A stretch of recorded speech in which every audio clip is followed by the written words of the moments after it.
جمعیت علماء اسلام صوبہ بلوچستان کے امیر مولانا عبدالواسع قومی اسمبلی میں اظہار خیال کر رہے ہیں۔ ہم اس کے نہ کوئی مخالفت کرتے ہیں، بلکہ یہ پنجاب کا اور پنجاب کے لوگ جانتے ہیں، اگر پنجاب اور پنجاب کے لوگ اپنے صوبے کو دو تقسیم کر کے دو صوبے بنانا چاہتے ہیں اور ان کے وفاق کے مفاد میں بھی ہو اور صوبہ پنجاب کے مفاد میں بھی ہو، تو ہم اس پہ اعتراض نہیں رکھتے ہیں جناب اسپیکر۔ لیکن جناب اسپیکر، کچھ باتیں اس طرح ہے کہ جیسے کہ یہاں راجہ پرویز اشرف صاحب نے کہا کہ اگر کچھ لوگ اس پہ سیاسی سکورنگ وغیرہ اس طرح کرنا چاہتے ہیں اور بنانا نہیں چاہتے ہیں اور اس قسم کی باتیں کر کے تاکہ لوگ کو بیوقوف بنائے، تو یہ بھی نہیں ہونا چاہیے جناب اسپیکر۔ اگر بنانا ہے تمام سیاسی جماعتیں اس پہ متفق ہے، لیکن میں کچھ خدشات کا نشاندہی ضرور کرنا چاہتا ہوں جناب اسپیکر۔ جنوبی پنجاب بے شک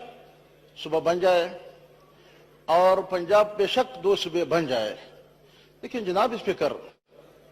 پاکستان کی حالت آپ کے سامنے ہے، اور اس حالت میں اس سے پہلے کئی سالوں سے قومیتوں کی بنیاد پہ اور قومیتوں کے حقوق کی بنیاد پہ تحریکی چلتی ہے۔ پاکستان کے اندر، بلوچستان کے اندر بھی اور خیبر پختونخوا میں، سندھ میں قومیت اور ان کے حقوق کے حوالے سے تحریکیں چلتے ہیں جناب اسپیکر، اور کئی اس طرح تحریکیں سالہ سال سے چلتے ہیں جناب اسپیکر کہ صوبوں کو تقسیم کیا جائے۔ کوئی قومیت کی بنیاد پہ تقسیم کرنا چاہتے ہیں، کوئی علاقائیت کی بنیاد پہ تقسیم کرنا چاہتے ہیں، کوئی کیا ضروریات پیش کرنا چاہتے ہیں۔ تو جناب اسپیکر، اگر جنوبی پنجاب صوبہ بن جائے تو بے شک بن جائے، لیکن کیا خیال ہے بلوچستان سے جو اٹھتے ہوئے تحریک ہے، تو پھر آپ اس کو روک سکتے ہیں جناب اسپیکر؟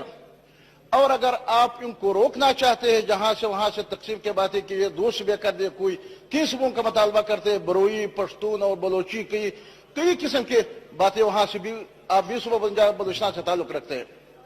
تو جناب اسپیکر اگر وہ مطالبہ کر کے